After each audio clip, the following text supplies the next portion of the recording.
주가 조정을 보이리라 보고 있습니다. 네. 그럴 때 그 비중을 많이 늘리시는 게 좀 좋을 것 같은데요. 그러면 내년 같은 경우에는 채권에도 이제 종류가 많으니까요. 만약에 그 시나리오대로라면 그러면 단기 쪽으로 가는 게 지금은 더 유리한 건가 싶기도 하고 좀 이건 어떻게 보세요? 2년짜리 국채 수익률 뭐 최근에 그 4.4% 안팎이던데요. 네. 뭐 금리를 미국이 인하하면은 단기 채권이 먼저 떨어지죠. 그럼요. 그래서 뭐 투자 기간에 따라 다르겠지만은 저는 뭐 단기로 투자하신 분이라면은 뭐 단기 채권 지금 충분히 사셔도 된다고 생각하고 있고요. 예, 그런데 좀 더 멀리 내다보신다면은 뭐 10년, 20년, 30년 특히 우리나라는 뭐 2030년 가면 우리 잠재 성장이 1%로 떨어지고요. 2040년 가면 거의 0%대 진입하거든요. 네. 그러면 10년 국제 수익률 1% 근접하게 되죠. 뭐 그래서 조금 더 오래 내다보고 투자하실 분들은 지금도 만기가 긴 뭐 30년, 20년, 10년 국채 사시는 게 좋을 것 같고요. 뭐 회사채 사는 시기는 아닐 것 같습니다. 그렇죠. 네. 네. 그러면 저 문득 궁금한 게 30년물 ETF 갖고 계셨다고 했잖아요. 교수님은 그러면 어느 정도의 기간을 생각하고 계신 거세요? 저는 뭐 여유자금으로 그걸 산 거니까요. 네. 뭐 저는 최소한 5년 정도는 가지고 있으려고 샀는데 근데 단기 수익률이 너무 많이 나가지고 좀 부담스러운. 좀 줄일까 그런 생각을 하고 있습니다만은 만약에 여기서 비중 줄이면 혹시 뭐 관심 있게 보고 있는 상품군이 있으세요? 아직 고민 중이세요? 아직 뭐 저는 뭐 채권 비중을 제 금융자산의 20-30% 유지를 해야 되기 때문에요. 네.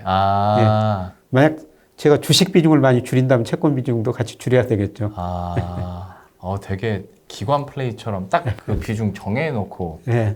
하시는구나. 저는 저 은행예금 한 10%, 채권 20, 30, 나머지는 거의 그 주식으로 하고요. 그 다음에 뭐 금 같은 거 이런 대체 투자에 뭐 원자재 이거에 한 10% 정도 투자하고 있죠. 그러면 규칙을 정해놓고.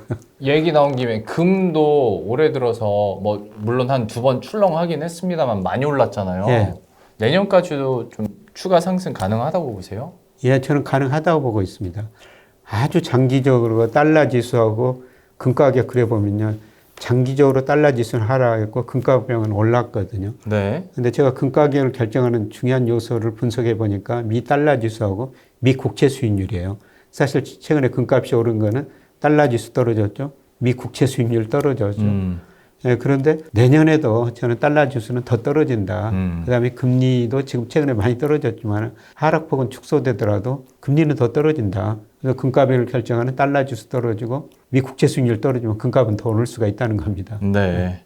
추가적인 상승도 그러면 금도 갖고 계시는 거죠? 예, ETF로 그것도 한 ETF로. 10% 정도 가지고 있습니다. 금에 대해서도 살펴봤고 전반적으로 금도 그렇고 채권에 대해서도 긍정적인 시각을 얘기해 주시니까 저희들도 마음이 살짝 놓이는 것도 있는데 그러면 또 한 가지 제가 작년에 교수님과 이렇게 얘기를 하면서 되게 의아했던 것 중에 하나가 비트코인이었어요. 예.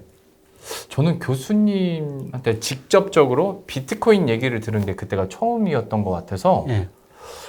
왜 교수님이 비트코인 얘기하실까? 라는 생각들을 문득 했는데 돌아보면 그때 샀었어야 됐어요.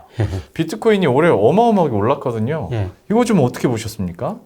비트코인도 마찬가지로 결정 요소가 미 달러 지수하고 미 국채 수익률입니다. 제가 비트코인 사라고 말씀드렸던 이유는 달러 지수 떨어진다, 미 국채 수익률 떨어진다. 예, 그리고 비트코인이 화폐의 본질적 기능으로 뭐 거래적 수단으로는 한계가 있죠. 네. 근데 제가 말씀드린 거는 투자 수단으로서 우리 젊은 분들이 비트코인 굉장히 좋아하시거든요. 좋아죠. 투자 수단으로는 남아 있을 것이다. 네. 제가 그래서 비트코인이나 금 투자하시되 제가 아까 제 10% 투자하고 있다고 말씀드렸습니다만은 많이는 투자하지 말라고 말씀드린 거는 혹시라도 그게 반대 방향으로 가가지고 손해볼 수도 있거든요. 그렇죠. 예, 그런데 우리가 손해를 보더라도 주식을 가지고 있으면 이자가 나오고 채권을 가지고 있으면 배당이 나와요. 네. 그런데 금이나 비트코인 같은 거 이자 배당도 없지 않습니까? 그렇죠. 예, 그래서 저는 많이는 투자할 필요 없다. 예, 그런 의미에서 한 10% 정도는 뭐 투자해도 된다. 이런 말씀을 드린 겁니다. 근데 뭐 앞으로 달러 지수 더 떨어지고 미 금리 더 떨어진다. 이런 의미에서 비트코인 뭐 금 가격은 더 오르리라고 보고 있습니다. 그래요. 제가 이 멘트를 하면 아마 좀 비판적으로 보시는 분들은 또 껄무새라고 할 수 있겠지만 올해 초에 비트코인 살 걸 막 이런 생각하고 사실 제가 비트코인을 머니투데이 방송이 있었을 때 예, 예.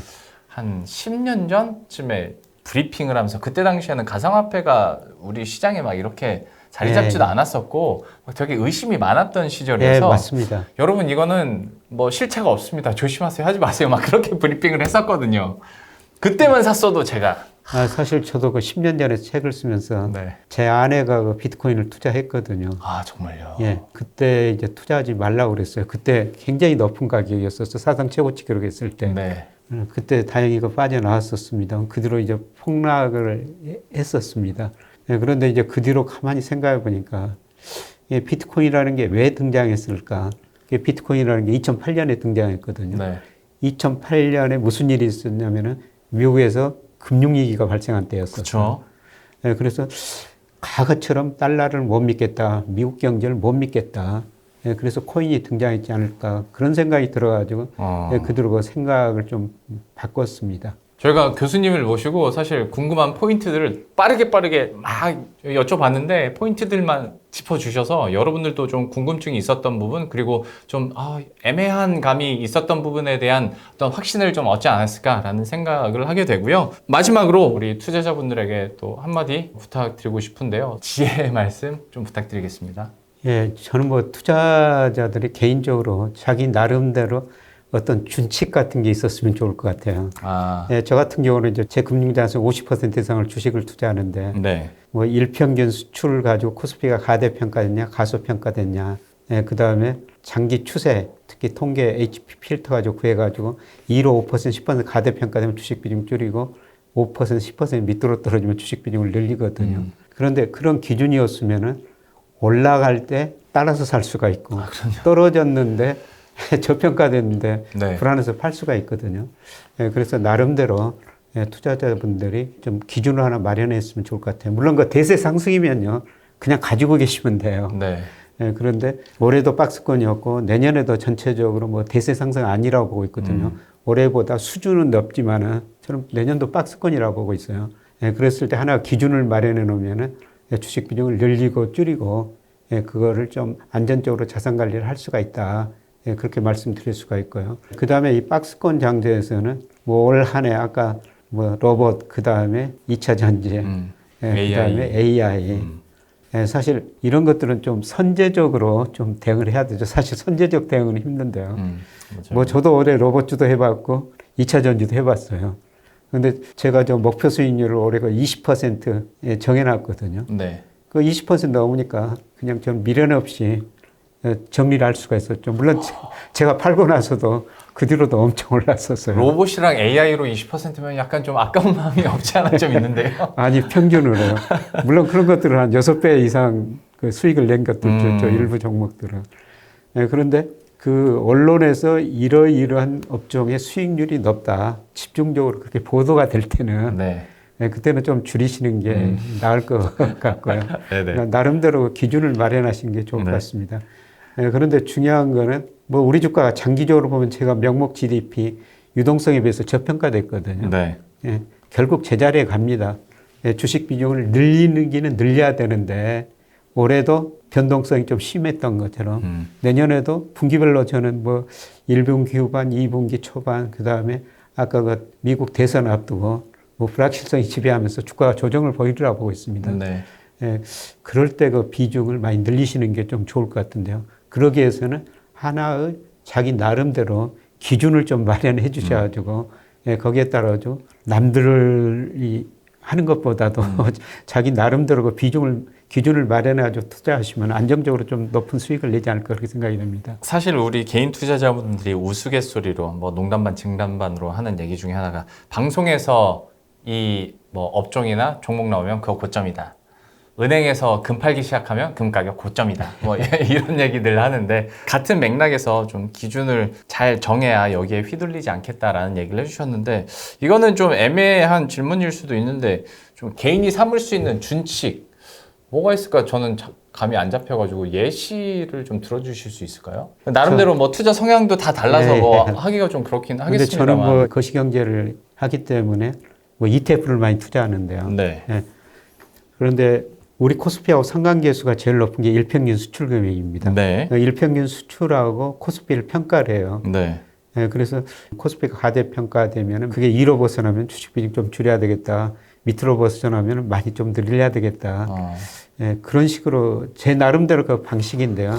이거 개인들이 할 수 있을까요, 근데? 개인들도 다른 기준을 마련하면 되죠. 예. 이거 쉽지 않네요, 근데. 참, 이거는 여러 번 실패를 해봐야 알 수 있는 그런 것 같은데, 어쨌거나 골자는 준칙을 하나 설정해서 잘 가져가자. 사실 오를 때 나 왠지 소외되는 것 같고 해서 따라 사다가 물리시는 분들도 많고, 또 떨어질 때 이거 지금 팔아야 되나 했다가 또 반등하는 경우들도 워낙 많기 때문에 자신만의 투자 준칙을 좀 정해서 2024년에는 한번 투자를 해보자라는 얘기까지 들어봤으니까요. 여러분들도 어떤 큰 그림에서의 투자 전략을 세우시는데 좀 도움이 됐으면 좋겠고요.